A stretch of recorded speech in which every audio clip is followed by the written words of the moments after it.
आता जरा वाटतंय माणगाव आहे.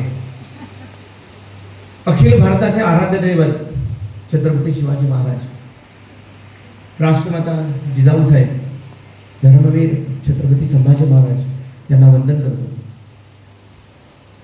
व्यासपीठावरील उपस्थित मान्यवर, माणगाव गावच्या प्रथम नागरिक भोसले मॅडम, हिंदू नववर्ष यात्रा समितीचे प्रमुख साधले सर, शिवप्रेमी मित्रमंडळ माणगाव यांचे वारंग सर, दुर्गरक्षक प्रतिष्ठान रेडी ज्ञानेश्वर राणे सर, राष्ट्रीय स्वयंसेवक संघाचे रत्नागिरी आणि सिंधुदुर्गचे कार्यप्रमुख लवजी भाणेश्वर सर आणि उपस्थित सर्व शिवप्रेमी. सर्वप्रथम मी दोघांचं अभिनंदन करेन. या दोन आयोजक जे आहेत, एक म्हणजे हिंदू नववर्ष यात्रा समिती आणि दुसरी माणगाव आणि दुसरी म्हणजे शिवप्रेमी मित्रमंडळ. मित्रांनो, शिवराज्याभिषेक म्हटलं की पहिला म्हणजे आठवतो दुर्गेश्वर रायगड. आणि आम्ही रायगडावर जाणार, आम्हाला रायगडावर जाणं शक्य नाही म्हणून आम्ही जाणार नाही, हे ठरलेलं आहे प्रत्येकाचं. परंतु तिथीनुसार होणारा राज्याभिषेक माणगाव गावामध्ये साजरा करण्याचं खरं श्रेय जे त्यांनी त्यात घेतलेलं आहे आणि जे संपन्न होत आहे त्याचा मला तुमचा खरंच सार्थ अभिमान आहे. परिवार मुजरा या दोन्ही आयोजकांना की त्यांच्यामुळे हा शिवराज्याभिषेक दिन माणगाव शहरामध्ये, माणगाव गावामध्ये साजरा होतो आहे. आता आयोजकांनी सांगितलं की आभार प्रदर्शनामध्ये त्यांनी सांगितलं की माणगाव शहराला एक आध्यात्मिक वारसा आहे, पण माणगाव शहराला ऐतिहासिक वारसा आहे. प्रत्यक्ष शिवरायांचे पदस्पर्श या गावाला झालेला आहे. हे किती माणगाववासियांना माहिती आहे मी सांगतो. आणि त्यावेळी मी एक खास विनंती करणार आहे. माणगावच्या प्रथम नागरिक सरपंच मॅडम ज्यांच्या नावामध्ये भोसले आहे, मी त्यांना एक खास विनंती करणार आहे, पण त्याच्यासाठी मी थोडा वेळ घेणार आहे. कारण छत्रपती शिवाजी महाराजांचे पाय या भूमीला लागलेले आहेत मॅडम. मी तिथे येतो, नक्की येतो. ते मी सांगतो तुम्हाला, माणगाव आणि छत्रपती शिवाजी महाराजांचा किती जवळचा संबंध आहे.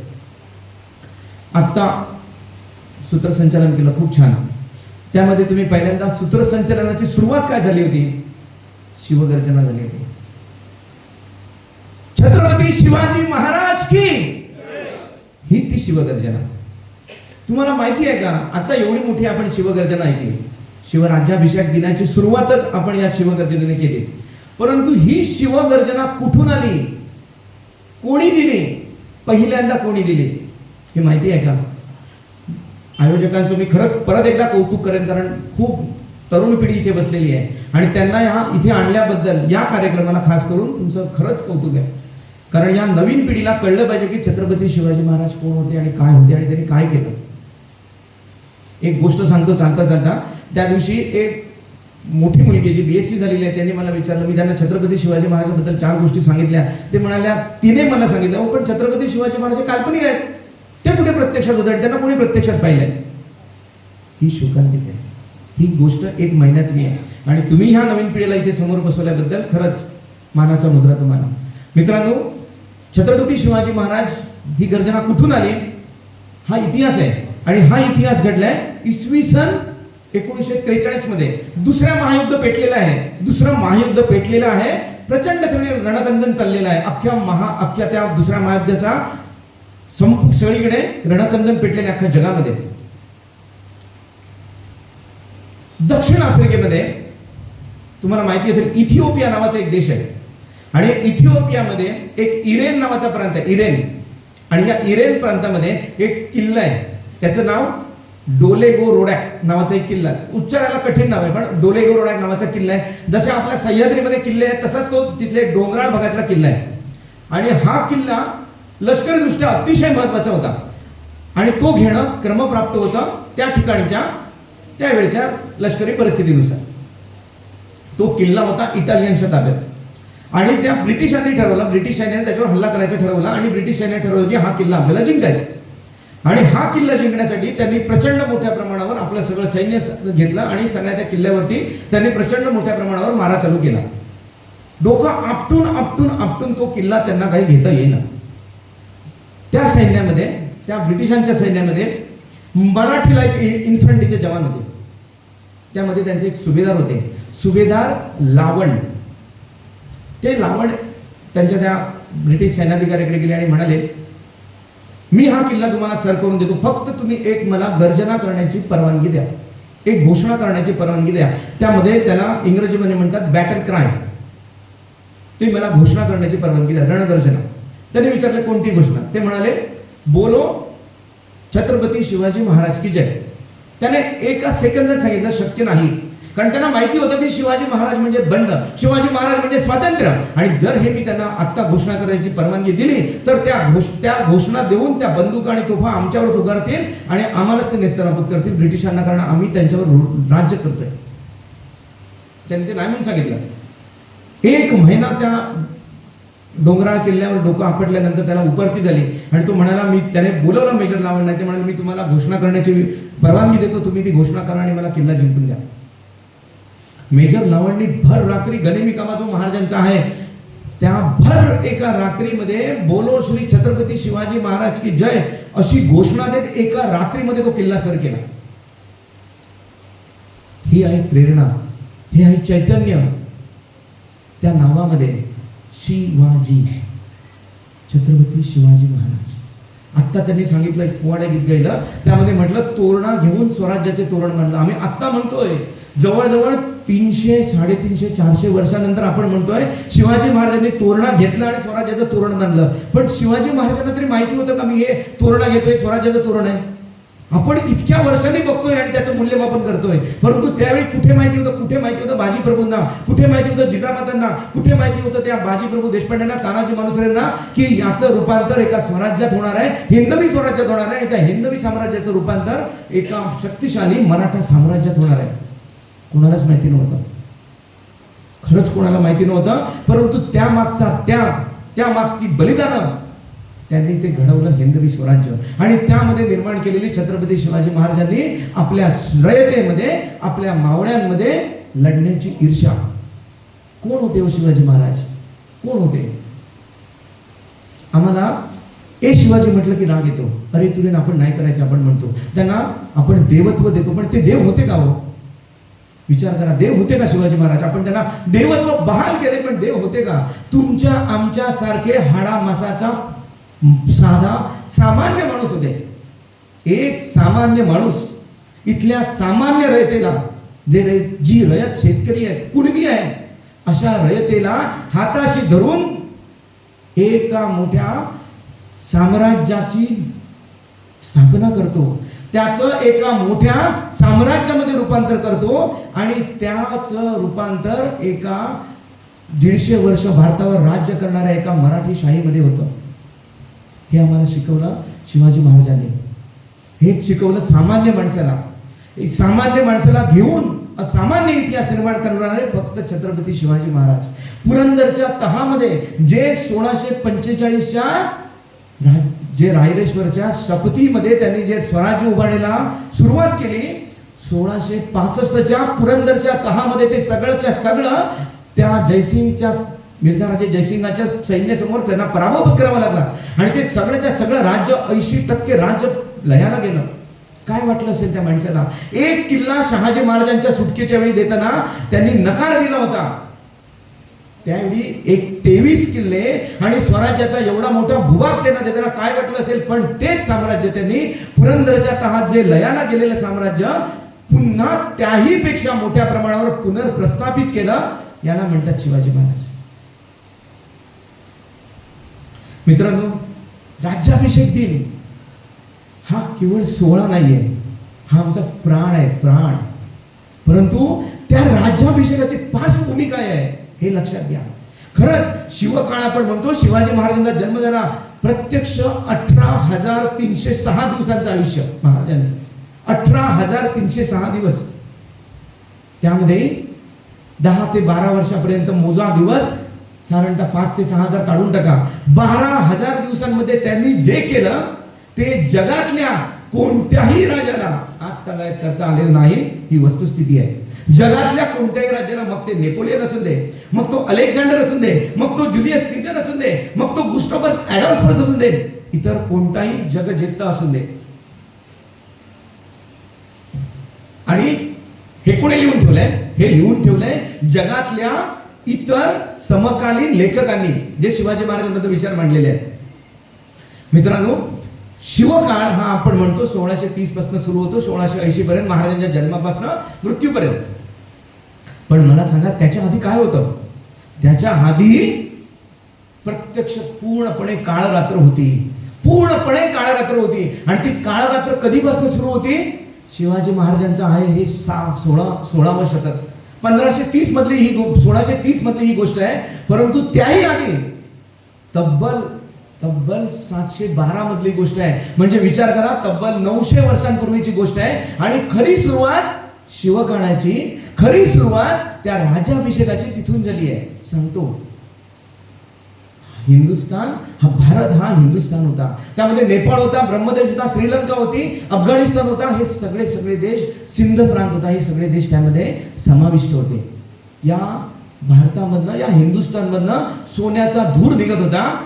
हे तुर्कांना, अरबस्तान मधल्या पाशवी वृत्तीच्या तुर्कांना पाहवलं नाही. इसवी सन 712 मध्ये मोहम्मद बिन कासिम आला.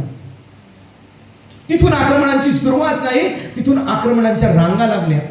त्यानंतर घोरी आला, गजनी आला, तैमूरलंग आला, चंगीज खान आला. मित्रांनो, ह्या आक्रमण, ही एक एक आक्रमण म्हणजे आमच्या काळरात्री आहे, काळरात्री आहे. त्यानंतर मुघल आले. 1526 मध्ये बाबर आला आणि मुघलांची सत्ता इथे कायमची प्रस्थापित झाली. आणि त्यानंतर जो अनन्वी छळ सुरू झाला त्याला कोणतीही सीमा नाही. एक एक असे सुलतान होते, लग्नाची वरात सुरू असेल तर त्यामधल्या सुंदर स्त्रिया, त्यामधली नवरी जे कोण असेल ते उचलून पळवून घ्यायचे. कोणालाही त्याविरुद्ध ब्र काढण्याची हिंमत नव्हती. आया बहिणी नव्हे तर इतर सगळ्या लहान थोरांना पण ते पकडून नेत असत आणि गुलाम म्हणून अरबस्थानामध्ये विकत होते. ही वस्तुस्थिती, ही त्यावेळीची वस्तुस्थिती आहे. आणि ह्या त्यावेळेच्या सगळ्या काळरात्री आहे. आणि ह्या काळरात्री सध्या त्यावेळी पारतंत्र्याच्या होत्या. एखाद्याने ठरवलं असतं की मला मरायचं आहे, पण माझा अंत्यविधी किंवा माझा दफनविधी त्या फक्त स्वातंत्र्य असलेल्या भूमीवर करा, तर तेही त्यावेळी शक्य नव्हतं. कारण 100% गुलामगिरीचा विळखा या मोगलांमुळे, या तुर्कांमुळे त्या समस्त हिंदुस्थानला पडलेला होता. आणि आम्ही काय करत होतो? इथले जे हिंदू राजे होते त्यांनी त्यांच्या समोर पूर्णपणे माना तुकवलेल्या होत्या. त्यांनी शस्त्रमान केलेली होती, शस्त्रम्यान केलेली होती. आणि सर्वांनी त्यांच्याबरोबर, राजपूत सारखे जे राजे होते त्यांनी तर त्यांच्याबरोबर रोटी बेटीचा, म्हणजे आपल्या मुली त्यांना देण्याचा त्यांनी परिपाठ चालू केलेला होता. मिर्झा राजे जयसिंग आपल्याला माहिती आहे, जो शिवाजी महाराजांवर चालून आला. पण मिर्झा राजे जयसिंग हा औरंगजेबाचा सासरा आहे, किती जणांना माहिती आहे? मिर्झा राजे जयसिंगाने आपली स्वतःची मुलगी औरंगजेबाला दिलेली आहे. अशी गुलामगिरी, अशी पारतंत्र्यातली हिरवी गार गुलामगिरी आमच्या नसा नसामध्ये, आमच्या रक्तामध्ये भिनली होती. आणि या पार्श्वभूमीवर 15व्या शतकात शेवटी 16व्या शतकाच्या सुरुवातीला शहाजीराजे आणि जिजाबाई यांचा विवाह होतोय. लक्षात घ्या. आणि त्यानंतर ते सगळे धामधुमीचे काळ आहेत. अक्षरशः शिवाजी महाराजांचं जे कर्तृत्व आहे त्याची जर खरी वीट ठेवली गेली असेल तर शहाजी महाराजांच्या कर्तृत्वामध्ये. शहाजी महाराज काढून वाचा, प्रत्यक्ष 12 वर्षाचा मुलगा ते बंगळूरवरून ते पुण्याला पाठवत आहेत. आणि त्यावेळी शहाजी महाराज शिवाजी महाराजांसोबत अष्टप्रधान मंडळ देत आहेत. खरं शहाजी महाराजांचं कर्तृत्व हे शिवाजी महाराजांचं कर्तृत्व घडवण्यासाठी कारणीभूत असलेलं पहिलं नेतृत्व आहे. आणि त्यानंतर जिजाबाईंनी त्यावर जे संस्कार केले त्याला जगाच्या इतिहासामध्ये तोड नाही, जगाच्या इतिहासामध्ये तोड नाही. कारण त्यामुळे छत्रपती शिवाजी महाराज घडले. आणि इथे बसलेल्या प्रत्येकाचं जे नाव आहे आज ते केवळ शिवाजी महाराजांमुळेच आहे. नाहीतर इथे बसलेल्या प्रत्येकाचं नाव अब्दुल असतं, करीम असतं किंवा आणखी काहीतरी वेगळं असतं. शिवाजी महाराजांनी, छत्रपती शिवाजी महाराजांच्या राज्याभिषेकाने जर आपल्याला सर्वात मोठी देणगी कोणती दिली असेल तर तुमचं हिंदुत्व दिलं, तुमचं नाव दिलं आणि तुमचं भारतीयत्व तुम्हाला दिलेलं आहे. एवढी मोठी उपलब्धी या शिवराज्याभिषेकामुळे झालेली आहे.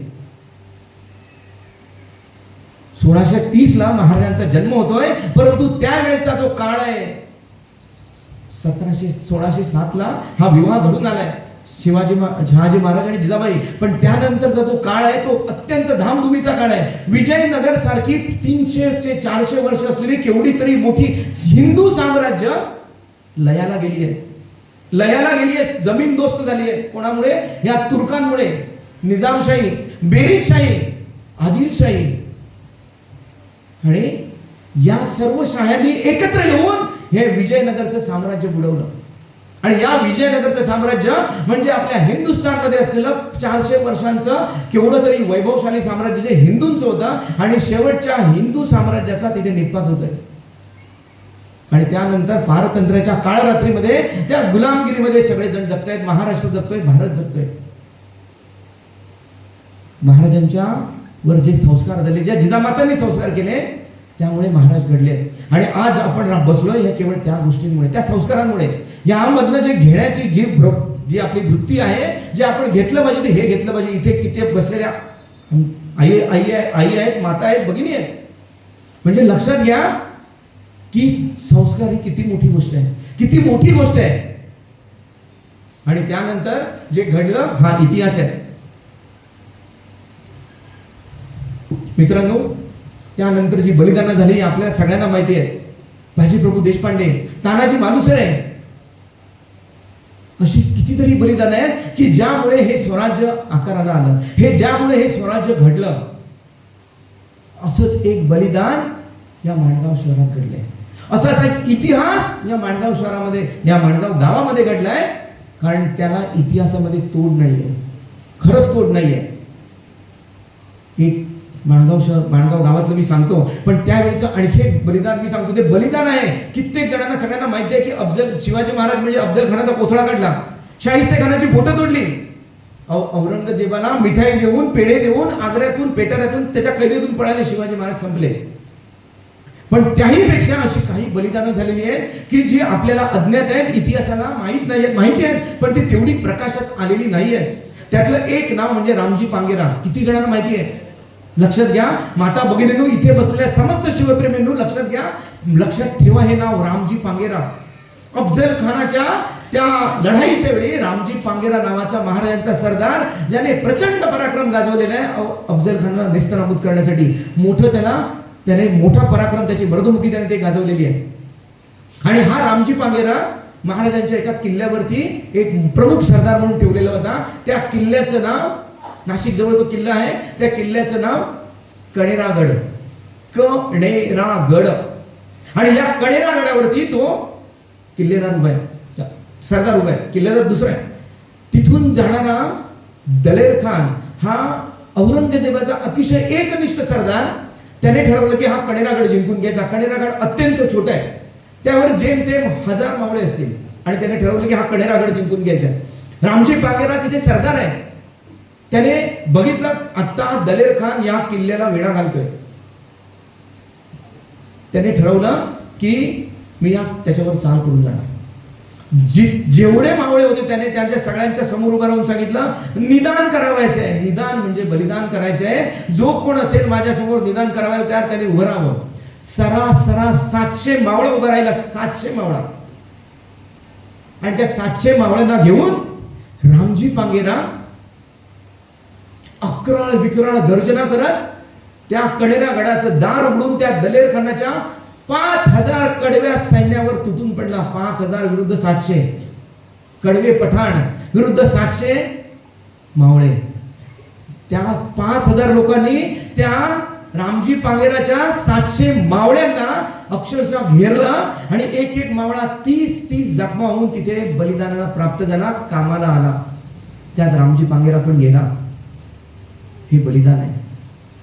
महाराजांना ज्यावेळी कळलं की रामजी पांगेरा सारखा सरदार त्या लढाईमध्ये कामाला आलाय, महाराज स्वतः त्याच्या घरी जाऊन त्याच्या आई वडिलांचं सांत्वन करून आले.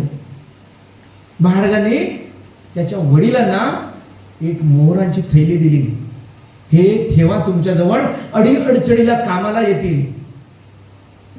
तो माणूस ती मोहरांची थैली बाजूला सारखं म्हणतोय, राजा तुला जर काय मला द्यायचंच असेल तर देशील का? एक मागणं आहे. महाराज म्हणाले, मागा. त्याने काय मागावं? त्याने त्याचा दुसरा मुलगा रूपाजी आपल्या महाराजांच्या समोर उभा केला आणि सांगितलं, रामजीची जागा या रूपाजीला दे.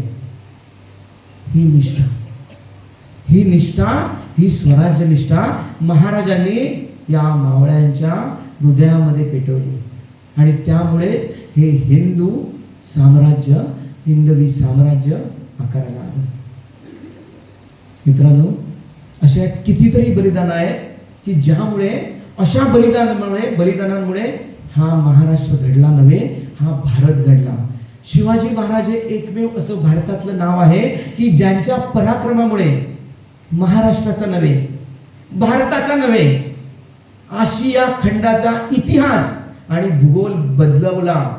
लक्षात घ्या, आशिया खंडाचा इतिहास आणि भूगोल बदलवणारं आपल्या महाराष्ट्रातलं नाव म्हणजे छत्रपती शिवाजी महाराज.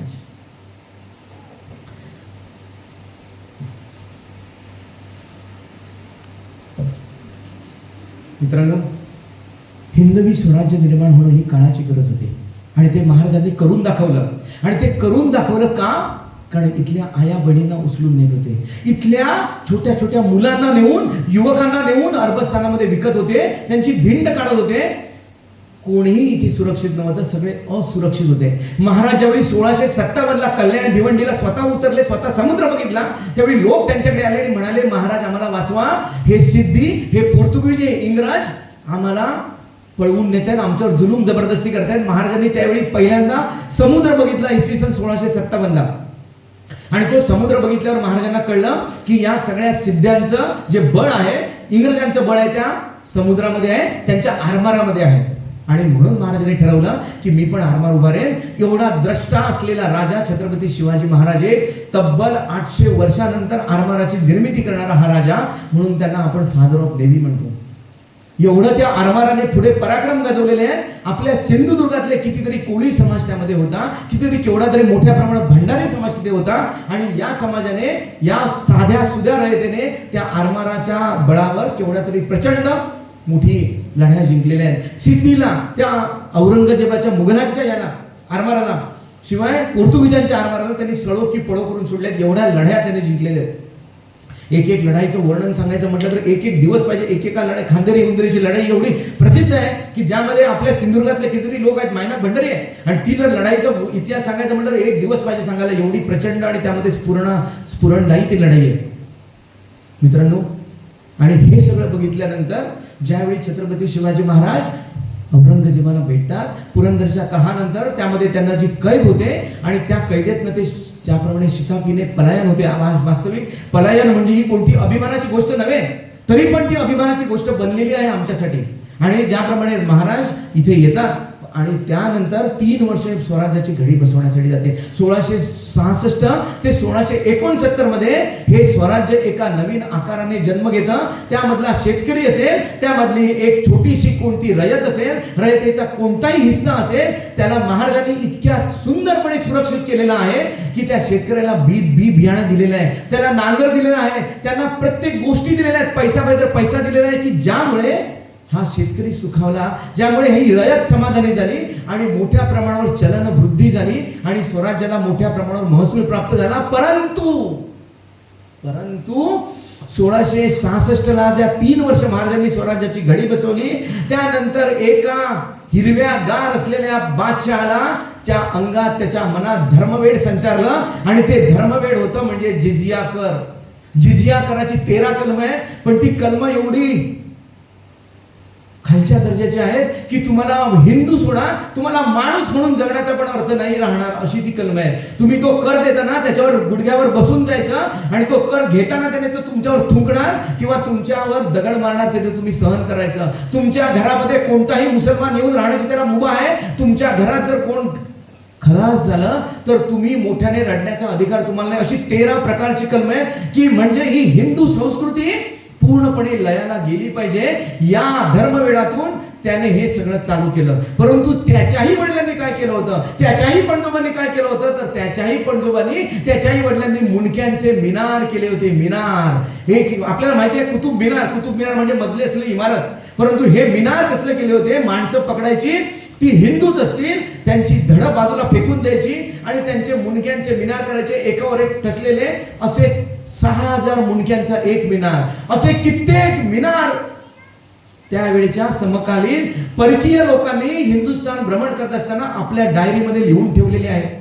हे कोण आपली माणसं लिहित नाहीयेत, ही परकीय आलेली माणसाने लिहून ठेवलेली आहेत. शिवाय प्रत्येक बादशहाचे जे त्यांचा इतिहास आहे, बाबरचा बाबरनामा आहे, जहांगीरचा जहांगीरनामा आहे, औरंगजेबाचा साके मुस्तेद खानाने लिहिलेला इतिहास आहे. हा सगळा इतिहास त्यांनी आपल्या अभिमानाने लिहून ठेवलाय की आम्ही एवढे मुंडक्यांचे मिनार केले, आम्ही एवढ्या ब्राह्मणांना कापला, आम्ही एवढ्या हिंदूंची कत्तल केली, हे त्यांनी अभिमानाने लिहून ठेवलंय.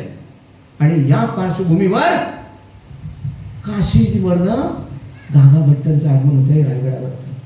गागाभट्टांना का वाटलं असेल आपण स्वतःहून जावं रायगडावरती? 1669 मध्ये औरंगजेबाच्या मनात त्याच्या रक्तात जे धर्मवेड संचारलं, त्याने हिंदूंचं सगळ्यात परम देवस्थान, हिंदुस्थान मधील सर्वोच्च परम देवस्थान काशी विश्वेश्वर त्याची धुळदाण केली, त्याला भ्रष्ट केला. त्यानंतर मथुरेमधील बिंदू केशव माधवाचं मंदिर पडलं. मथुरा गेली, काशी गेली, भ्रष्ट झाली.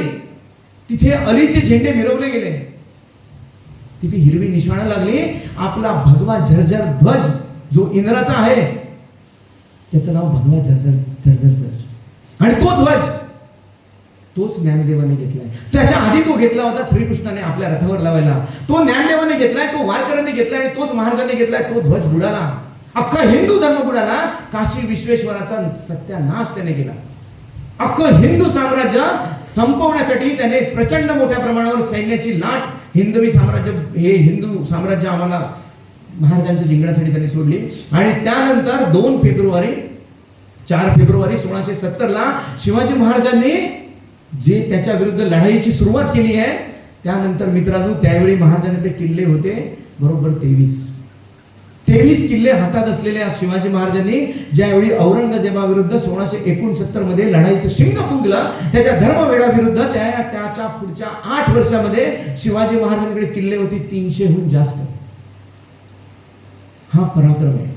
आणि हा पराक्रम घडत असताना गागाभट्टांना दिसतंय की या औरंगजेबाच्या या हिरव्यागार तुर्कांच्या गुलामशाहीला जर खरं उत्तर असेल तर ते दक्षिणेत उभारत असलेला शिवाजी महाराजांचं हिंदवी स्वराज्य. त्यांना तिथे एक लुकलुकणारा दिवा दिसला, आणि त्यासाठी गागाभट्ट ज्यांचं मूळ गाव नेवासे आहे, ते स्वतःहून महाराजांना भेटण्यासाठी रायगडावरती आले.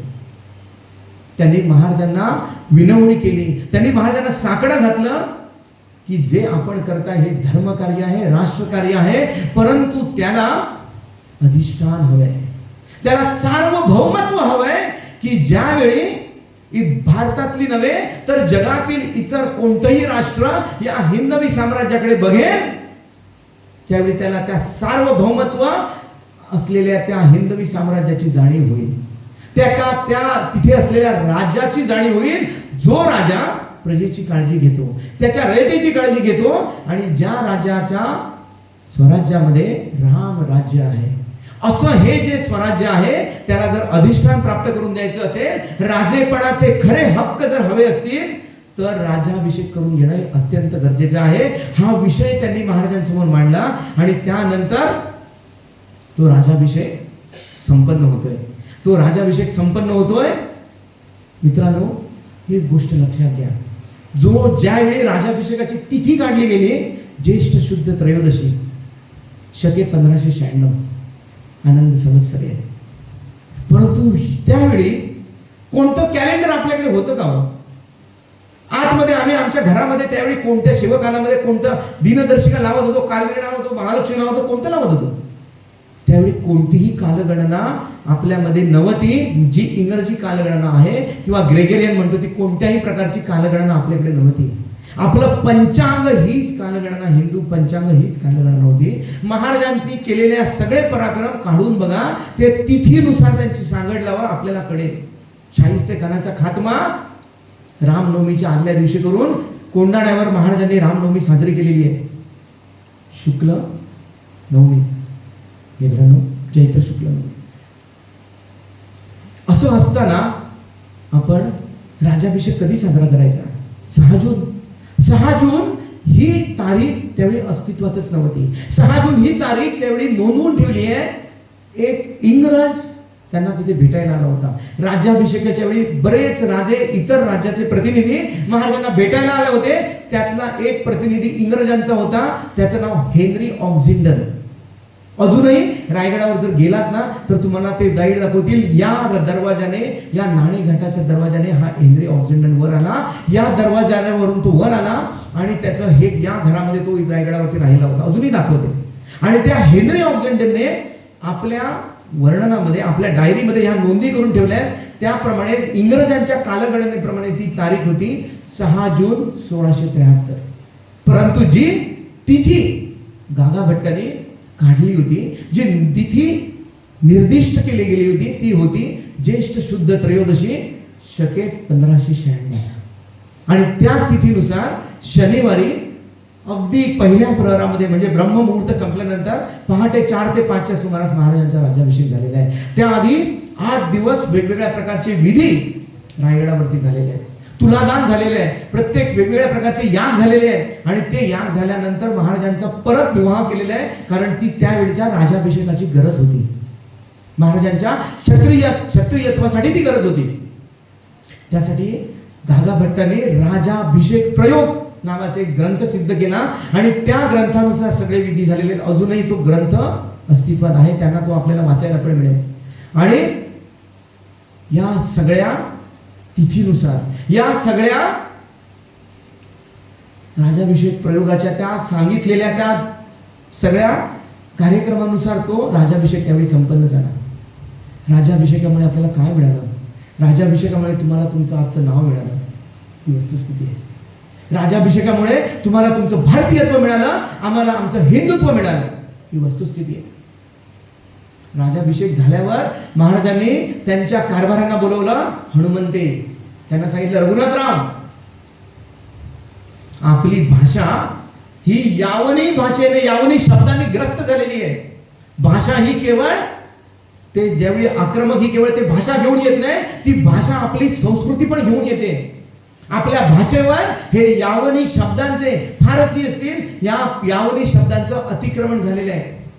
समई, किल्ला, हे सगळे फारसी शब्द आहेत, हे यावनी शब्द आहेत. आणि तुम्ही या शब्दांचा एक कोश बनवा आणि त्याप्रमाणे त्यांना आपल्या भाषेतील शब्दांचा एक पर्यायी शब्द काढून त्यांचा एक कोश बनवा. आणि रघुनाथ पंतांनी धोंडीराज व्यास नावाच्या कारभारांना आपल्या सोबत घेऊन एक पुस्तक बनवलं, एक ग्रंथ बनवला. त्याचं नाव राज्य व्यवहार कोश. यामध्ये तब्बल 1300 शब्द आहेत की जे शब्द दुसऱ्या भाषेतनं आपल्या मराठी भाषेत आले होते आणि त्यांनी आक्रमण केलं होतं आपल्या भाषेवर. ते शब्द तुम्ही काढून टाका आणि आमची जी संस्कृती आहे, जी हिंदू संस्कृती आहे, तुम्ही त्याचं संवर्धन करा. स्वत्वाची भावना निर्माण झाली पाहिजे यासाठी केलेली ही पहिली डिक्शनरी आहे जी छत्रपती शिवाजी महाराजांनी राज्याभिषेकानंतर लगेच केली आहे.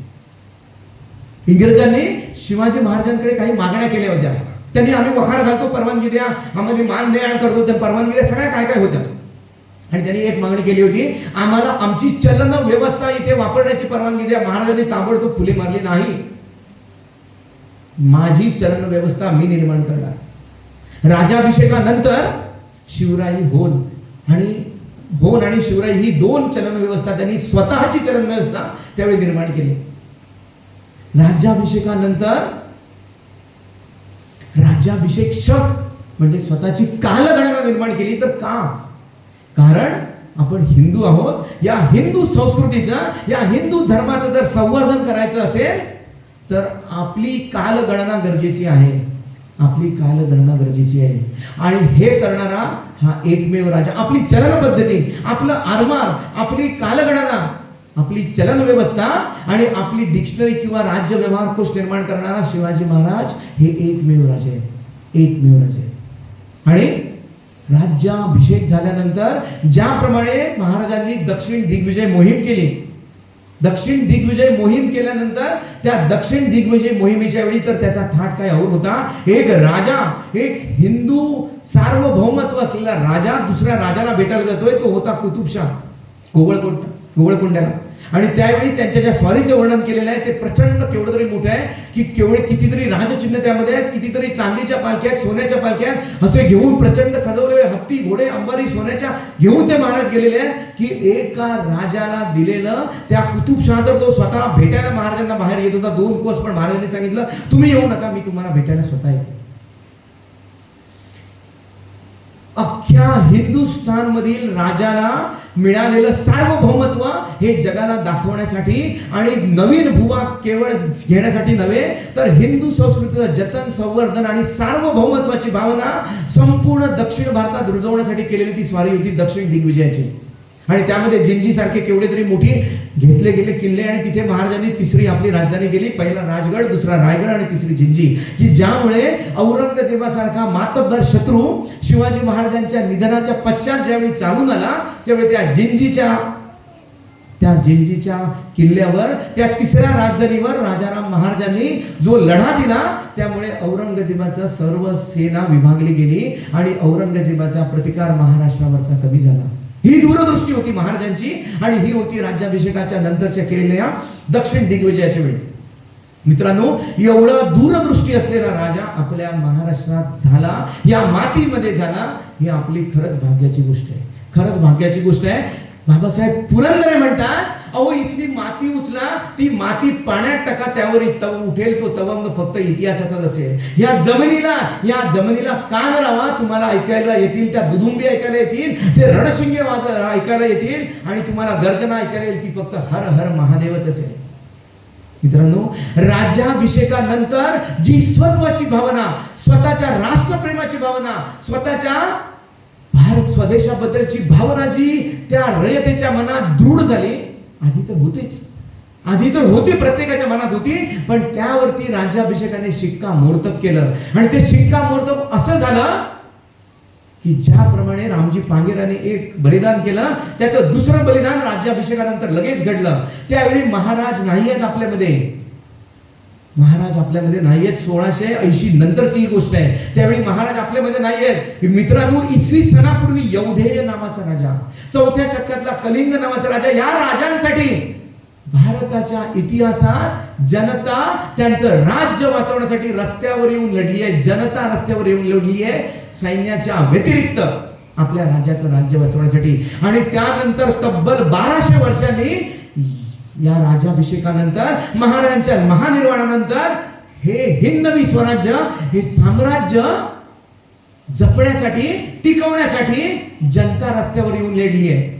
आणि कशी, त्याचं एक उदाहरण सांगतो. किल्ले रामसेस म्हणून नाशिक जवळ पेठ वडगावचा किल्ला आहे आणि त्यावरचा किल्लेदार एका बखरीमध्ये महाराजांची काही वाक्य आहेत. आज हजरतीस 360 किल्ले आहेत. एक ना एक दिवस तो खासा आलमगीर दक्षिण जिंकण्यास स्वतः येईल. मी माझा एक दुर्ग एक वर्ष लढवेन. सगळी दख्खन काबीज करण्यास आलमगीरास अवघे 360 वर्षांचं आयुष्य लागेल. आणि तसंच झालं. शिवाजी महाराजांच्या मृत्यू पश्चात धर्मवीर छत्रपती संभाजी महाराजांचा राज्याभिषेक झाल्यानंतर औरंगजेब तब्बल 3 लाख फौज घेऊन, प्रत्यक्ष 2 लाख घोडा घेऊन, 6 कोटीचा खजिना घेऊन, घोडा, तोफखाना सगळा प्रचंड मोठ्या प्रमाणावर लष्करी साहित्य घेऊन महाराष्ट्र जिंकण्यासाठी, हे हिंदवी साम्राज्य बुडवण्यासाठी येतोय. आणि त्याच्या त्या हल्ल्याची सुरुवात करण्यासाठी तो पहिला किल्ला निवडतो, रामसेसचा किल्ला. आणि या रामसेसच्या किल्ल्यावर फक्त 700 मावळे आहेत. फक्त 700 मावळे आहेत. किल्ल्याचा आकारच लहान आहे. औरंगजेबाचा एक सरदार शहाबुद्दीन खान 20,000 सेना घेतो कडवी. औरंगजेब सांगतो, मला पहिल्याच फटक्यामध्ये मला सुरुवातीलाच कोणत्याही परिस्थितीत विजय पाहिजे, म्हणून आम्ही छोटा किल्ला दिलाय, या दख्खनच्या विजयाची सुरुवात तू कर. शहाबुद्दीन खान 20,000 फौज घेऊन निघाल्या. वरच्या मावळांकडे काय आहे? काही नाहीये. खजिना नाहीये, तोफगडा नाही, तोफखाना नाहीये, काही नाहीये. पण त्यांच्यामध्ये आहे शिवाजी महाराजांनी पेटवलेली स्वराज्याची निष्ठा, ज्याच्यावर राज्याभिषेकाने शिक्कामोर्तब केलेले अशी निष्ठा.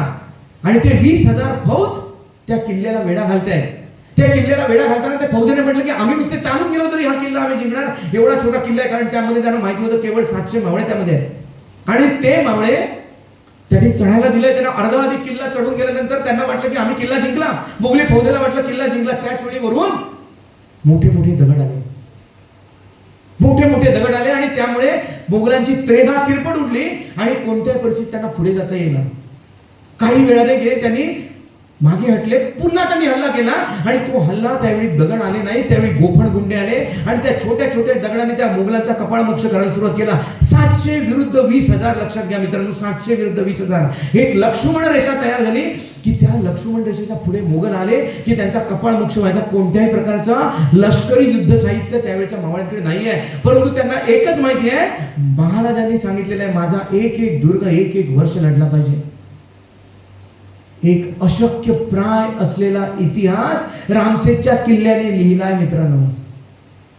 तो किल्ला त्या औरंगजेबाच्या सैन्याविरुद्ध तब्बल 7 वर्ष झुंजला. 7 वर्ष, 700 विरुद्ध 20,000 हा इतिहास आहे आणि हा इतिहास घडवलाय महाराजांच्या निर्माण केलेल्या निष्ठेमुळे आणि या राज्याभिषेकामुळे झालेल्या त्या शिक्कामोर्तबामुळे. ही वस्तुस्थिती आहे. आणि त्यानंतर औरंगजेब काय करतोय, त्यानंतर धर्मवीर छत्रपती संभाजी महाराजांची 1689 मध्ये क्रूर हत्या होते आणि त्यानंतर जो सुरू झालेला आहे तो लढा आहे मराठ्यांचा स्वातंत्र्य संग्राम आणि त्यामध्ये जी कडवी लढत दिली आहे या सर्व मावळ्यांनी, सर्व मराठा सरदारांनी, त्यामध्ये ताराराणी आहे, त्यामध्ये राजाराम महाराज आहेत, संभाजी महाराजांच्या हत्येनंतर त्यामध्ये पटवर्धन आहेत, त्यामध्ये संताजी आहेत, त्यामध्ये धनाजी आहेत. अशा सर्व सरदारांनी एकत्र येऊन, लक्षात घ्या त्यावेळी रायगड मोगलांनी जिंकलेला आहे 1689 मध्ये. कारण रायगड म्हणजे राजधानी, राजधानी आपल्याकडे नाही आहे, आपली राजधानी आपल्याकडे नाही आहे, ती दुसऱ्या शत्रूने जिंकलेली आहे. राजा नाही आहे कारण संभाजी महाराजांची हत्या झाली. रायगड जिंकला, त्याचं सिंहासन नष्ट केलं गेलं, महाराजांचं मेघडंबरी असलेलं 32 मणाचं सिंहासन जे राज्याभिषेकाच्या वेळी महाराजांनी स्वतः त्यावर बसले ते नष्ट केलं गेलंय. कारण राजा नाही, सिंहासन नाही, राजधानी नाही, सेनापती नाही. कारण संताजी, धनाजी हे सर्व जिंजीमध्ये राजाराम महाराजांसोबत गेलेत. लक्षात घ्या मित्रांनो, राजा नाही, सिंहासन नाही, राजधानी नाही, सेनापती नाही, सैन्याला पगार देणार कोण? तरीही लढलेत.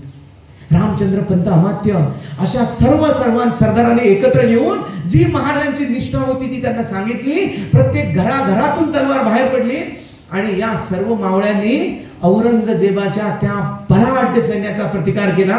1695 नंतर छत्रपती राजाराम महाराज इथे आले, परतले आणि त्यानंतर जे स्वातंत्र्य संग्रामाला जे आणखी जो चेव आलेला आहे, त्यानंतर जो प्रचंड धार आलेली आहे, त्याचं पर्यावसान 20 फेब्रुवारी 1707 ला झालं, जिथे त्या औरंगजेबाचा मृत्यू त्या औरंगाबाद म्हणजे आत्ताच्या छत्रपती संभाजी नगरामध्ये घडून आला. हा प्रखर लढा आहे, पण हा प्रखर लढ्याची प्रेरणा महाराज आहे, शिवाजी महाराज आहेत. त्यांनी केलेल्या हिंदवी स्वराज्यामध्ये आहे, त्यांनी केलेल्या या हिंदवी स्वराज्याच्या राज्याभिषेकामध्ये जी स्वत्वाची भावना त्यावेळीच्या सरदारांमध्ये, त्यावेळीच्या मावळ्यांमध्ये, त्यावेळच्या रयतेच्या मनामध्ये एवढी दृढ झाली, एवढी पक्की झाली की औरंगजेब किल्ल्यामागून किल्ले जिंकला, लढ्यांमधून लढाया जिंकल्या, परंतु ती स्वराज्य निष्ठा कधीही जिंकू शकला नाही, कधीही जिंकू शकला नाही. आणि त्यानंतर औरंगजेबाच्या मृत्यूनंतर तर मोगली सैन्याचं श्राद्ध घातलेलं आहे आमच्या मराठा साम्राज्याने. छत्रपती राजाराम महाराज, त्यानंतर शाहू महाराज, त्यानंतर जेवढे त्यानंतर मराठा पराक्रमी राजे सरदार होऊन गेले, त्यांनी त्या सर्वांनी 1748 पर्यंत सर्वत्र पराक्रम गाजवून दिल्ली जिंकली. तब्बल 6 वेळा मराठ्यांनी दिल्ली जिंकली. जे महाराजांचं स्वप्न होतं, जे अटकपासून कटकपर्यंत स्वराज्य निर्माण करणं, ते स्वराज्य 1748 पासून ते हिंदवी स्वराज्य साकार झालं. मित्रांनो, हे जे साम्राज्य निर्माण झालं ती परत मी सांगतो, ती स्वराज्य निष्ठा होती, ती स्वनिष्ठा होती, तो स्वराष्ट्रभाव होता जो महाराजांनी त्यावेळी निर्माण केला, तो महाराजांनी दृढ केला आणि त्या राज्याभिषेकाने सर्वांच्या मनामध्ये त्याची पाळंमुळं खोल रुजवली. आपण ताजमहाल बघतो ना, आग्र्याला गेल्यावर आपण काय बघतो? ताजमहाल बघतो. महाराजांचे त्या मराठा साम्राज्याचे त्यावेळी एक सरदार होते महादजी शिंदे. केवढा तरी प्रचंड पराक्रम त्यामध्ये आहे. त्यांनी ते ग्वालियरला स्वतःचा केवढा तरी मोठा पराक्रम गाजवला. स्वतःचा त्यांनी तिथे राजवाडा तिथे निर्माण केला, स्वतःचं त्यांनी राज्य निर्माण केलं तिथे. या महादजी शिंदेना बद्दल एक शेर सांगितला जातो.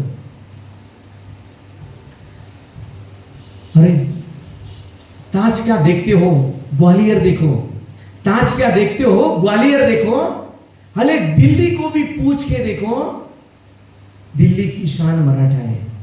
कारण हे स्वराज हे एवढा प्रचंड मराठा साम्राज्य त्या सिंधू नदीच्या प्रांतापासून पूर्णपणे कन्याकुमारी पर्यंत निर्माण झालं होतं. महाराजांच्या पश्चात निर्माण झालं होतं. आणि त्या महादजी शिंदेने, मी मुद्दाम ताजमहालचा उल्लेख करतो, त्या महादजी शिंदेने हा जो ताजमहाल आहे ना, हा ताजमहालाचं रूपांतर कशात केलं होतं माहिती आहे? आता आपण तिकीट काढून ते ताजमहाल बघायला देतो. जगातले कित्येक पर्यटक तिथे येतात. भारतात आल्यानंतर पहिल्यांदा काय बघायचं, तर पहिल्यांदा ताजमहाल बघायचा आणि त्यानंतर भारत बघायचा. हे प्रत्येक जण विदेशी पर्यटक ठरवून येतो. परंतु महादजी शिंदेने त्या ताजमहालाचा तबेला बनवला होता. ही गोष्ट आहे 1688 सालमधली. इस्माईल बेग नावाच्या सरदाराने हल्ला केला आणि त्या इस्माईल बेगच्या सरदाराचे यमुना काठचं ते युद्ध आहे आणि त्या इस्माईल बेगचा त्याने धूळदाण उडवली महादजी शिंदेनी. प्रचंड पाऊस आला, यमुनेला पूर आला. त्यावेळी घोडे बांधायची चणचण निर्माण झाली, जागा मिळेना. त्यावेळी महादजी शिंदेनी आपला तबेला, आपल्या घोडे, आपलं घोडदळ त्या ताजमहालमध्ये बांधलं होतं. हे होतं मराठ्यांचं साम्राज्य, हे होतं मराठ्यांची रियासत, हे होतं मराठ्यांचा पराक्रम. आणि तो आपल्यामध्ये रुजवला शिवरायांनी, तो आपल्यामध्ये रुजवला या राज्याभिषेकाने. ही राज्याभिषेकाची उपलब्धी आहे. आता महाराष्ट्र शासनाने यावरती या राज्याभिषेक तिथीला अधिकृत मान्यता दिली आहे. हे आपलं सुदैव आहे. काही महिन्यामध्ये त्याचा अधिकृतपणे जी.आर. निघेल की ज्याप्रमाणे सगळीकडे हा शिवराज्याभिषेक दिन साजरा होतो तिथीप्रमाणे, तसा तो प्रत्येक ठिकठिकाणी प्रत्येक शाळांमध्ये साजरा व्हावा असा तो जी.आर. निघेल. आणि त्याप्रमाणे केवढा तरी मोठ्या प्रमाणावर राज्याभिषेकाची आणखी वेगळ्या प्रकारे उपलब्धी आपल्याला बघायला मिळेल. मित्रांनो, मी तुम्हाला मगाशी सांगितलं की शिवाजी महाराज आणि आमच्या सरपंच आहेत, त्यांच्या आडनावात भोसले आहे. मी मुद्दाम सांगतो कारण त्या भोसले नावाची व्यक्ती आज इथे व्यासपीठावर बसलेले आहे. ही गोष्ट आहे इसवी सन 1664 मधली. तुम्हाला माहिती असेल बऱ्याच जणांना, माणगावाचा संबंध छत्रपती शिवाजी महाराजांशी आहे, थेट संबंध आहे. आदिलशहाचा एक सरदार, त्याचं नाव खवास खान, सर्वश्रेष्ठ राजकारण आणि रणधुरंधर असा सरदार, जो अफजल खानाच्या तोडीस तोड असलेला सरदार, आणि तो त्याचं नाव खवास खान.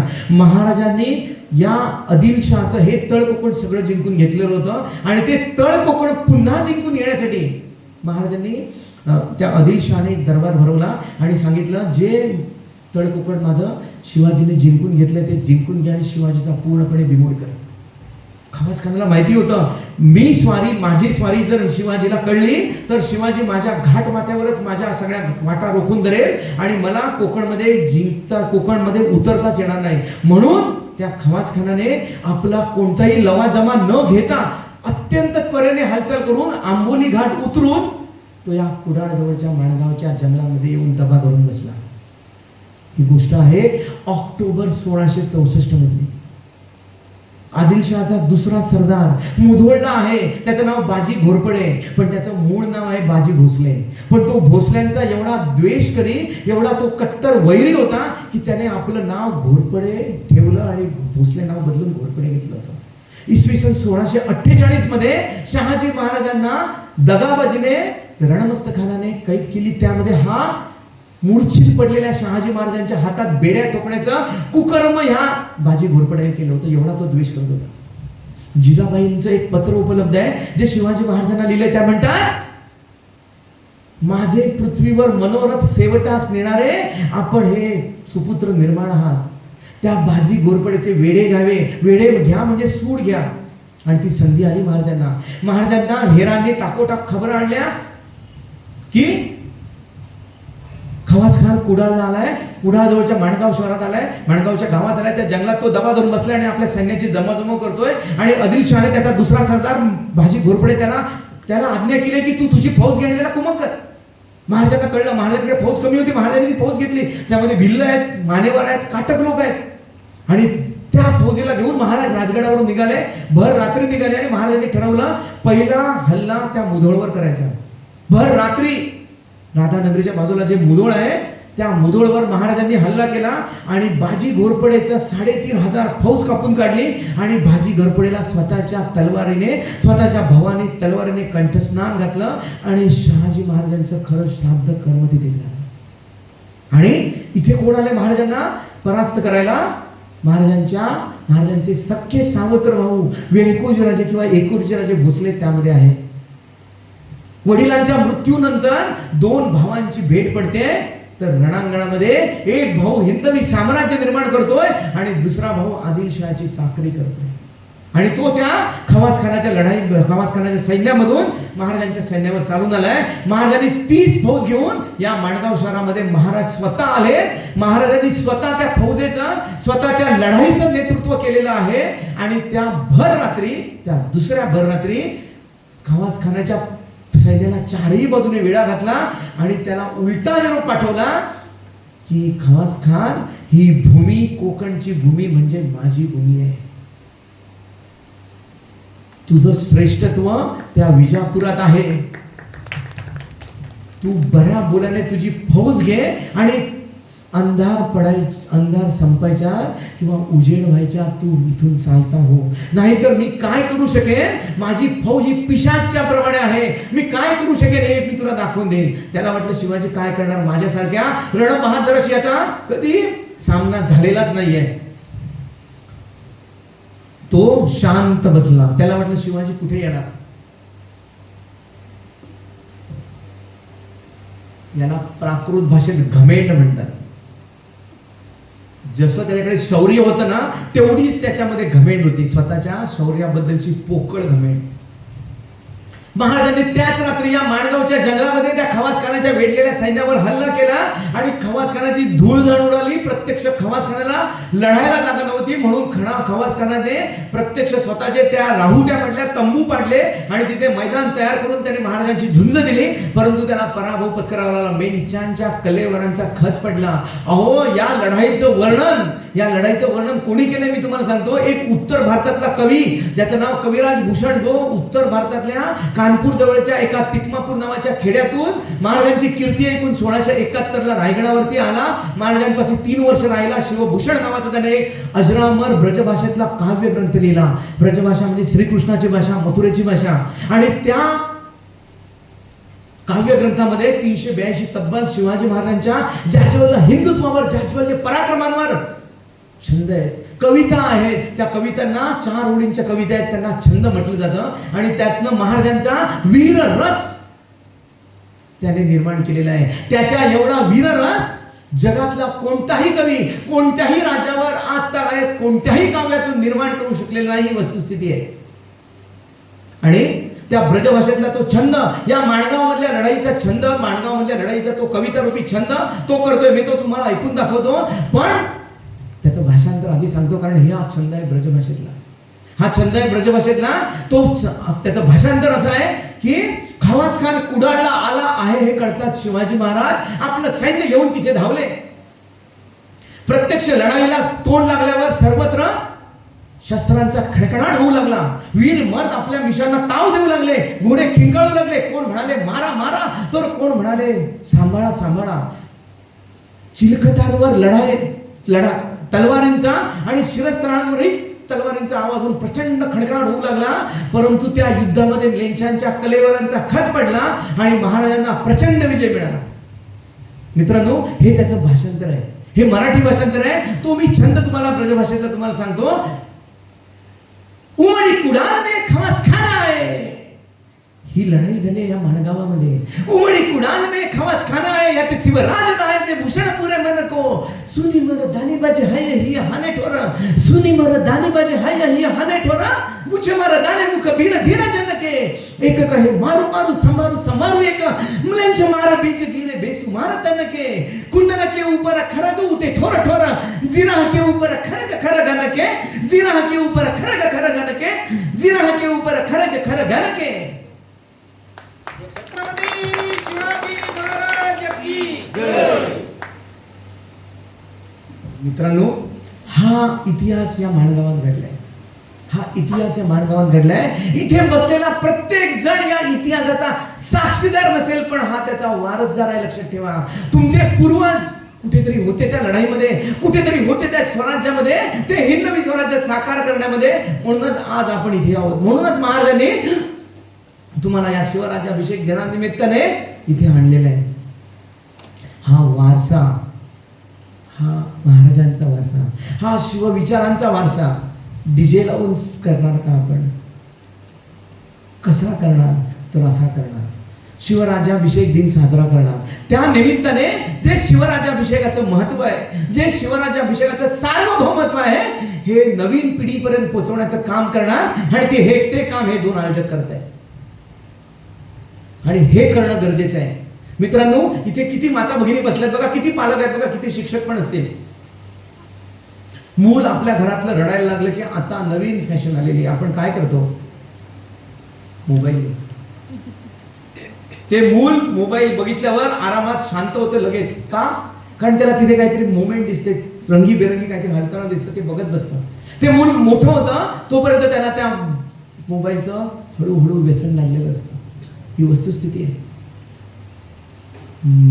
माता भगिनींना, शिक्षकांना, सर्व पालकांना, नवीन पिढीला एकच सांगणं आहे मला. बघा, रील बघा, सोशल मीडिया वापरा, काळाची गरज आहे ती. परंतु तुमच्या आयुष्याची गरज शिवछत्रपती आहे, ती लक्षात ठेवा. हे शिवविचार, हे तुमची गरज आहे. ते रील बघताना दिवसा तुम्ही कितीही रील बघा, रात्री बघा, दिवसा बघा, त्यातलं एक रील महाराजांचं बघा की ज्यामुळे तुमच्या मनात स्वराज्य प्रेम, ही राष्ट्रभावना, हे शिवविचार रुजले जातील आणि ते संवर्धित होतील. मित्रांनो, हे संवर्धित होतील. आणि हे कोणी करायचंय? हे आपण करायचं, हे पालकांनी करायचंय. आजच्या या धावपळीच्या युगामध्ये आजी नाहीये आमच्याकडे. आजच्या मध्ये चौकोनी कुटुंब आहे, एकच मुलगा आहे, मूल आहे, त्याचे आम्ही भयंकर लाड करतो. आम्ही प्राऊडली सांगतो, प्रत्येक जण आयुष्यात प्रत्येकाला अडचणी येतात, प्रत्येकाला कधी ना कधी डाऊनफॉल येतो. तो कशाही प्रकारचा असेल, आर्थिक असेल, कौटुंबिक असेल, कोणत्याही प्रकारचा असेल, परंतु त्यावरचं उत्तर फक्त शिवविचार, शिवचरित्र हेच आहे. आणि हा जर तुम्हाला येणारा जो डिप्रेशन आपण म्हणतो त्याला, आपण प्रत्येक पिढी आता सांगते, मुलं सांगतात, होय मी डिप्रेशन मध्ये, अभिमानाने सांगतात, प्राऊडली सांगतात मी डिप्रेशन मध्ये आहे. आणि ते डिप्रेशन कमी करण्यासाठी पालक काय म्हणतात? चांगला मोबाईल देऊ, आयफोन देऊ, कोणती आणखी चांगली बाईक देऊ, की आणखी गोष्टी चांगली वेगळी जिम देऊ, काय पाहिजे? पालक देत आहेत. कारण त्यांना मुलांचं नैराश्य घालवायचं आहे. त्यांना आणखी 95% मिळवून, 100% मिळवून त्यांना आणखी कुठेतरी वर घेऊन जायचं आहे. परंतु त्यांच्या भविष्यासाठी जर तुम्हाला महत्वाचं वाटत असेल, तर त्याही पेक्षा महत्वाची गोष्ट आहे शिवचरित्र. सर्व नैराश्यावरचं उत्तम जर काही औषध असेल तर ते शिवचरित्र. या पालकांना, या शिक्षकांना, इथे बसलेल्या प्रत्येक शिवप्रेमीला सांगणं आहे, मित्रांनो, आपण चौघेजण एकत्र बसलो की आपण मोबाईलवरती गोष्टी करतो, त्या मोबाईलवरची वेगवेगळ्या रील्स बघतो, त्यामध्ये एकच शिवाजी महाराजांचं रील बघा. मग ते कोणत्याही प्रकारचं असू दे. शिवभारत नावाचा ग्रंथ इथे आहे त्या ज्ञानेश्वर राणेंकडे, तिथे ठेवलेला आहे, तो बघा. शिवभारत हा ग्रंथ कोणी लिहिलाय? शिवचरित्र. हे मी काय सांगावं? बाबासाहेब पुरंदरेंनी काय सांगावं? गोविंद पानसरेंनी काय सांगावं? आणि कित्येक मोठमोठ्या इतिहासकारांनी काय सांगावं? परंतु शिवचरित्र जर ऐकायचं असेल, खरं काय बघायचं असेल, तर शिवाजी महाराजांसोबत राहिलेला एक कवी, शिवाजी महाराजांसोबत त्याने कित्येक वर्ष व्यतीत केलेला एक कवी, तो एक ग्रंथ लिहितो, त्या ग्रंथाचं नाव शिवभारत. हे जेवढे शिवाजी महाराजांवरचे जो इतिहास लिहिला जातोय त्या ग्रंथावर तो आहे मूळ ग्रंथ. 1929 साली तो आपल्याला शोधून काढला गेला, प्राप्त झाला. सम दिवेकर नावाच्या इतिहासकारांनी तो ग्रंथ तंजावरच्या सरस्वती महाल मधून तो ग्रंथ शोधून काढला आणि तो आज आपल्याला प्राप्त आहे. आणि 1661 पर्यंतचा महाराजांसोबतचा व्यतीत केलेला काळ आणि त्या महाराजांसोबतचा तो इतिहास त्यांनी त्यामध्ये नमूद केलेला आहे. दुर्दैवाने त्याचा दुसरा भाग मिळाला नाही, पण नक्की मिळेल. आणि त्यावेळेचा राज्याभिषेकावेळेचा नक्की त्या गोष्टी आणखी वेगळ्या प्रकारे उजेडात येतील. पण आजचा हा जो राज्याभिषेक या दोन्ही आयोजकांनी जो उजेडात आणलेला आहे, माणगाव सारख्या ठिकाणी, ही मोठी खरंच कौतुकास्पद गोष्ट आहे. मित्रांनो, आणखी एक गोष्ट, आता तुम्हाला एक नाव सध्या सतत कानावर पडते, लव जिहाद, गजबाए हिंद. ही नाव गजबाए हिंद 2047. लव जिहाद म्हणजे इथल्या हिंदू मुलींना वश करणं, त्यांच्या वेगवेगळ्या प्रकारच्या अश्लील व्हिडिओज बनवणं, त्यांना वश करून मग त्यांना त्यांचं आयुष्यभर त्यांच्यावर शारीरिक अत्याचार करणं. हा एक प्रकार. दुसरा प्रकार, आपल्या सर्व धर्म समभाव असलेल्या, सेक्युलर असलेल्या आम्ही मिळवणाऱ्या भारतामध्ये लिहिला जातोय मोठमोठ्या शहरांमध्ये गजबाए हिंद 2047. याचा अर्थ असा आहे की 2047 सालापर्यंत हा भारत आम्हाला पूर्ण इस्लाममय करायचा आहे. त्यासाठी आम्ही प्रयत्न करतोय. आणि आता गेल्या 3 महिन्यापूर्वी एक नवीन गोष्ट निर्माण झाली आहे, जिहाद अल अकबर. जिहाद अल अकबर याचा अर्थ असा की हिंदू मुली या केवळ मूल जन्माला घालण्यासाठी आहे. त्यांना वश करा, कोणत्याही प्रकारे वश करा, त्यांचं धर्मांतर करा आणि आयुष्यभर त्यांच्याकडनं मुलांची उत्पत्ती करा की ज्या योगे इस्लाम वाढेल. ही सर्व धर्म समभाव असलेल्या सेक्युलर म्हणणाऱ्या आज आमच्या देशातली वस्तुस्थिती आहे. आणि हे जर रोखायचं असेल, हे जर थांबवायचं असेल तर असे शिवराज्याभिषेक दिन सतत साजरे झाले पाहिजे. शिवचरित्राचा जागर झाला पाहिजे. शिवचरित्राचे वेगवेगळी व्याख्यानं, वेगवेगळ्या प्रकारे ही प्रदर्शनं, वेगवेगळ्या प्रकारचे समारंभ शिवचरित्रावर सतत होत राहिले पाहिजे. प्रत्येकाला रायगडावर जाणं शक्य नाही. काल कुडाळला झालेला शिवराज्याभिषेक किती जणांनी बघितला असेल मला माहिती नाही, पण तो बघणं हे आपलं आद्य कर्तव्य आहे. हे शिवविचार जर तुमच्यामध्ये जर तुम्ही नाही रुजवला तर येणारा काळ तुम्हाला नेस्तनाबूत करेल. कितीही अपयश आलं तरी त्या अपयशामधनं वर मात करून एक स्वतःच नवीन भविष्य घडवण्याचं सामर्थ्य या शिवविचारांमध्ये आहे. हे शिवविचार जे पुरंदरच्या तहामधनं शिवाजी महाराजांनी आपल्या समोर ठेवलेले आहे. पुरंदरच्या तहामध्ये सर्व राज्य लयाला गेलेलं असताना त्याचं पुनर्प्रतिष्ठान करून त्याची पुनर्प्रतिष्ठापना करणं हे शिवाजी महाराजांनी घडवून आणलं असा राजा जगातला एकमेव. आता पालकांनो, शिवप्रेमींनो, तुम्ही ठरवा की तुम्हाला काय करायचंय. तुम्ही ठरवा की तुम्हाला काय व्हायचंय. प्रत्येक जण म्हणतो इंजिनियर होणार, डॉक्टर होणार. कोण म्हणतं का मी जिजामाता होणार? कोणी म्हटलं अजूनपर्यंत? कोणी म्हटलं मी शिवाजी महाराज होणार? कोणी म्हटलं मी धर्मवीर छत्रपती संभाजी महाराज होणार? हो, धर्मवीर छत्रपती संभाजी महाराजांच्या आम्ही लढाया सांगतो. धर्मवीर छत्रपती संभाजी महाराजांनी सगळ्यात त्यांचं जर मोठं यश असेल तर ज्या धीरोदत्तपणे ज्या मृत्यूला ते सामोरं गेले ते त्या बलिदानामध्येच त्यांच्या सगळ्या अख्ख्या आयुष्याचं सर्व सार सामावलेलं आहे. ते त्यांचं सगळ्यात मोठं यश आहे. आणि याची प्रेरणा कुठून आहे? त्याची प्रेरणा आहे शिवाजी महाराज. 1857चा संग्राम मराठी आपण इतिहासामध्ये वाचतो ना, त्याच्यावर आहे, पेपरमध्ये आहे ना, आपण लिहितो 1857 कधी झालं, त्यामध्ये कोण कोण होते. तात्या टोपे, झाशीची राणी, दादासाहेब पेशवा. अहो, त्या माणसाने लिहून ठेवले की आम्ही शिवाजी महाराजांचे पाईक आहोत. आम्ही शिवाजी महाराजांचे पाईक आहोत. आणि जिथे हा इतिहास घडलाय तिथले आम्ही वारसदार आहोत हे लक्षात घ्या. जिथली या माणगामधली माती तुम्हाला सांगेल, इथली त्या खवासखानाचे युद्ध सांगेल, या इथल्या कोणत्या तरी जंगलामध्ये तो खवासखान होता आणि तिथे त्याची धुळदाण उडालेली आहे.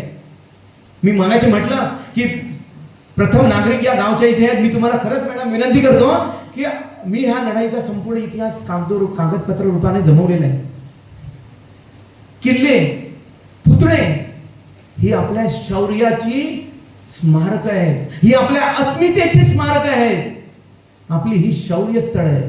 आणि ज्या ठिकाणी शिवाजी महाराजांनी स्वतः या लढाईचं नेतृत्व करून ही लढाई जिंकली आणि इतिहासामध्ये शिवकालामध्ये या लढाईला प्रचंड महत्व आहे, अशा लढाईचं एक शौर्य स्थळ इथे होणं गरजेचं आहे. मी तुम्हाला सर्वांना विनंती करेन, मी सरपंच मॅडमना विनंती करेन की तुम्ही आम्हाला काही थोडी जागा द्या. पैशांची काळजी करू नका, आम्ही उभारतो. 1ही रुपया आम्ही कोणाकडे मागणार नाही. तुम्ही फक्त आम्हाला जमीन द्या, त्याचा मोबदला द्यायला आम्ही तयार आहोत. तुम्ही आम्हाला जमीन द्या, आम्ही तुम्हाला इथे शौर्य स्मारक उभारून दाखवतो. जे शौर्य स्थळ असं असेल की छत्रपती शिवाजी महाराजांच्या हिंदवी स्वराज्याची पताका तिथे फडकवणार असेल. मी सर्वांना विनंती करतो, तुम्ही यावरती जरा गांभीर्याने विचार करा. ग्रामपंचायतीने विचार करावा. वेगवेगळ्या प्रकारे आपण राजकीय जे नेते आहेत आपण त्यांचा पाठपुरावा करून फंड्स आणू. फंड्स आम्हाला निधीची पण गरज नाही, आम्ही निधी सर्व प्रकारे जमवू. आम्हाला तुम्ही गावकऱ्यांनो, आम्हाला माणगाव वासियांनो, आम्हाला थोडी जागा द्या. आम्हाला जेवढी हवी, आम्हाला 1 एकर नको, 20 गुंठे नको, अर्धा एकर नको, काही नको, 5 गुंठे जागा द्या.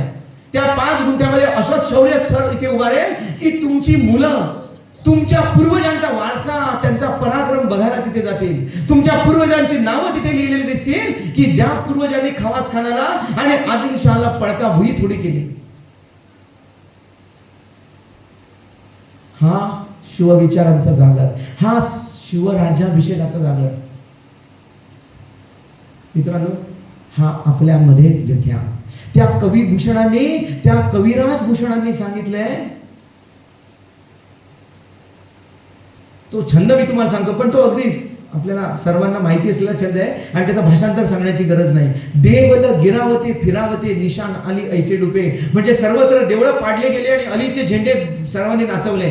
देवल गिरावते फिरावते निशान अली ऐसे डुबे. राव रणे सभी गए लपकी गौरा गणपतिया औरन को देत दाब आप की ही मारी आप मारी गयो नपकी. म्हणजे हो, सर्व संकट हरण करणारे गौरी गणपती ते पण लपून बसले. एवढं तुर्कांचं आक्रमण इथे झालं. सगळीकडे पीरांचं पैगंबरांचं राज्य सुरू झालं. काशी हो की कला गई मथुरा मस्जिद बई असं तो म्हणतो. कारण धर्मवेळामुळे औरंगजेबाने तिथल्या काशीच्या आमचं काशी विश्वेश्वर नेस्तनाबूत केला. आणि कविभूषण कविराज भूषण सांगतात, जर शिवाजी न होत तो सुन्नत होत सबकी, जर शिवाजी न होत तो सुन्नत होत सबकी.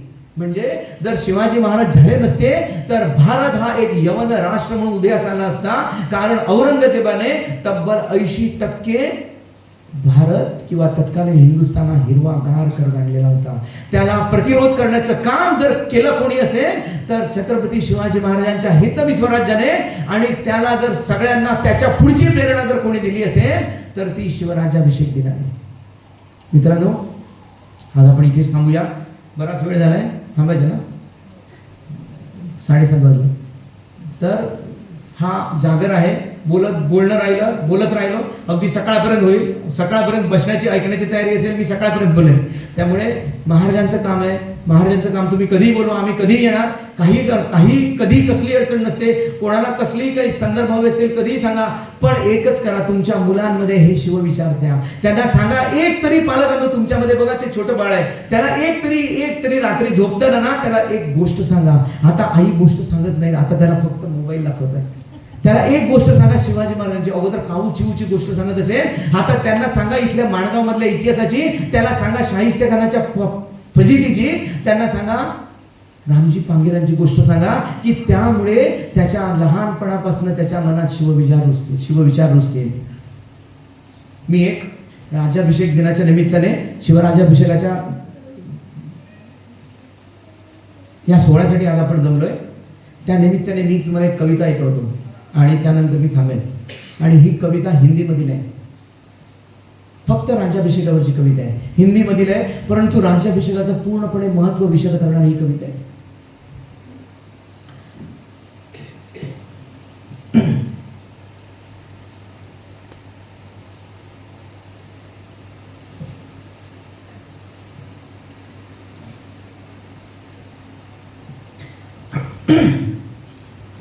आज सेतु हिमाचल प्यार का बंधन खून से जोड़ा जाता है. आज सेतु हिमाचल प्यार का बंधन खून से जोड़ा जाता है. इस देवभूमि में दानवता का खून निचोड़ा जाता है. इस देवभूमि में दानवता का खून निचोड़ा जाता है. इन खेतों में फसल शत्रु के खून से बोई जाती है और वो तलवार भवानी है जो दुश्मन के खून से धोई जाती है. विश्व वंदिनी भारत माँ का राज सिंहासन टूटा था. विश्व वंदिनी भारत माँ का राज सिंहासन टूटा था और पुनराभिषिक्त होने वाला वो राष्ट्र पुरुष शिवराया था. वो राष्ट्र पुरुष शिवराया था.